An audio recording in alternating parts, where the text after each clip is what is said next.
Genesis chapter 42 verse 1 hanggang 38. Nagpunta sa Ehipto ang mga kapatid ni Jose. Nang mabalitaan ni Jacob na maraming pagkain sa Ehipto, sinabi niya sa kanyang mga anak na lalaki, "Ano pang hinihintay ninyo? Pumunta kayo sa Ehipto at bumili agad ng pagkain upang hindi tayo mamatay sa gutom. Balita ko'y maraming pagkain doon." Pumunta nga sa Ehipto ang 10 kapatid ni Jose upang bumili ng pagkain. Si Benjamin, ang tunay na kapatid ni Jose, ay hindi na pinasama ni Jacob sa takot na may masamang mangyari sa kanya.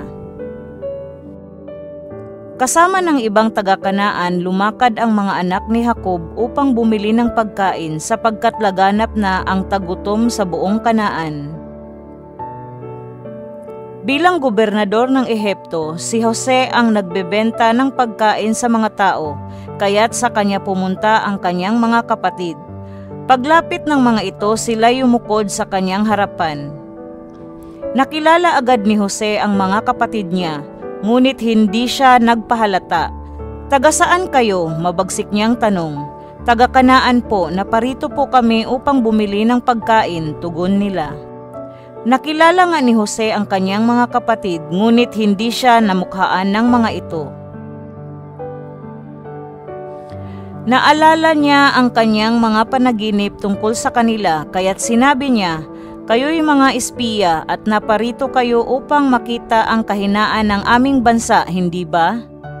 "Hindi po, kami pong mga lingkod ninyo'y bumibili lamang ng pagkain. Magkakapatid po kami at kami mga taong tapat, hindi po kami mga espiya." "Hindi ako naniniwala," sabi ni Jose, "na parito kayo upang alamin ang kahinaan ng aming bansa." Kaya't nagmakaawa sila. "Ginoo, kami po'y 12 magkakapatid, nasa Kanaan po ang aming ama. Pinaiwan po ang bunso naming kapatid, ang isa po na may patay na." Sinabi ni Jose, "Tulad ng sinabi ko, kayo'y mga espiya. At isinusumpa ko sa ngalan ng Faraon, hindi kayo makakaalis hanggang hindi ninyo dinadala rito ang inyong bunsong kapatid. Umuwi ang isa sa inyo at kunin siya, ang iba'y ikukulong dito hanggang hindi ninyo napatutunayang ang inyong sinasabi, kung hindi mga espiya nga kayo."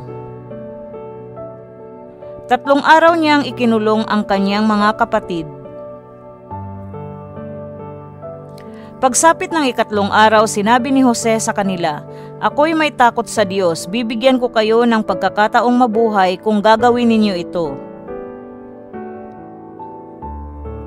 Kung talagang nagsasabi kayo ng totoo, isa lamang sa inyo ang ibibilanggo, ang iba'y makakaalis na at maaari nang iuwi ang pagkaing binili ninyo para sa inyong mga pamilya. Ngunit pagbalik ninyo'y kailangang isama ninyo ang bunso ninyong kapatid. Dito ko malalaman na kayo'y nagsasabi ng totoo at hindi kayo mamamatay." Sumang-ayon ang lahat.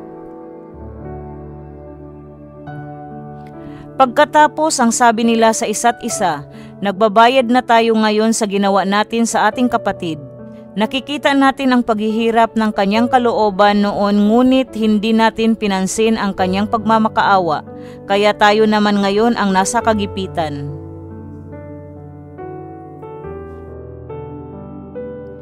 Iyan na nga ba ang sinasabi ko?"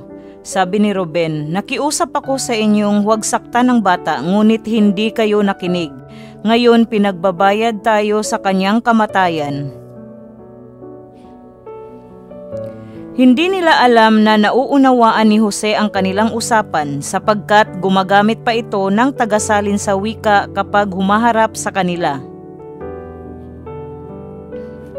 Iniwan muna sila ni Jose dahil sa hindi na niya mapigilan ng pag-iyak. Nang panatag na ang kanyang kalooban, bumalik siya at ibinukod si Simeon.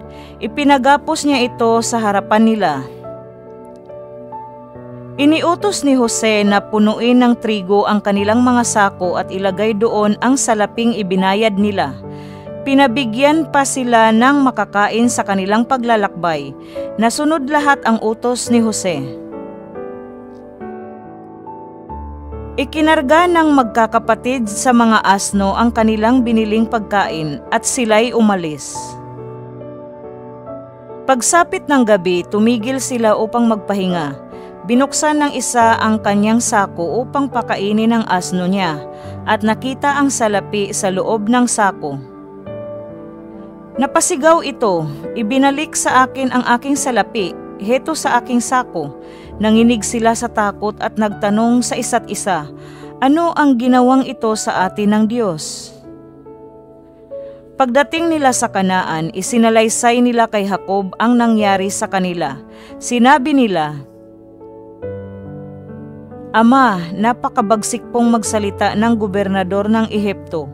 Akalain ba naman ninyong pagbintangan pa kaming mga espiya? Sinabi po naming mga tapat na tao kami at hindi mga espiya. Ipinagtapat pa namin kami 12 magkakapatid na lalaki at iisa ang aming ama. Sinabi po namin na patay na ang isa naming kapatid at ang bunso na may kasama ninyo rito sa Kanaan. Pagkatapos po naming sabihin ito, akalain ninyong susubukan daw niya kung kami nagsasabi ng totoo.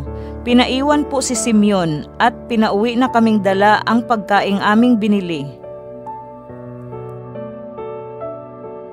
Ngunit mahigpit po ang bilin niya na bumalik kaming kasama ang aming bunsong kapatid bilang katunayang kami nagsasabi ng totoo. Kung magagawa namin ito, nangako po siyang palalayain si Simeon at pahihintulutan kaming manirahan at magnegosyo sa kanyang bansa. Nang isalin nila ang kani-kanilang sako, nakita nila ang salaping kanilang ibinayad, kaya't pati si Jacob ay natakot. Sinabi niya, iiwan ba ninyo akong mag-isa? Wala na si Jose, wala rin si Simeon. Ngayoy gusto pa ninyong isama si Benjamin? Napakabigat namang pasanin ito para sa akin. Sinabi ni Ruben, Ama, kung hindi ko maibalik sa inyo si Benjamin, patayin na ninyo ang 2 kong anak. Ipaubaya ninyo sa akin si Benjamin at ibabalik ko siya. Ngunit sinabi ni Jacob, hindi ko papayagang sumama sa inyo ang aking anak. Patay na ang kanyang kapatid at siya na lamang ang nasa akin. Sa tanda ko ng ito, kung siya'y masasawi sa daan, hindi ko na ito makakayanan. Mamamatay akong nagdadalamhati.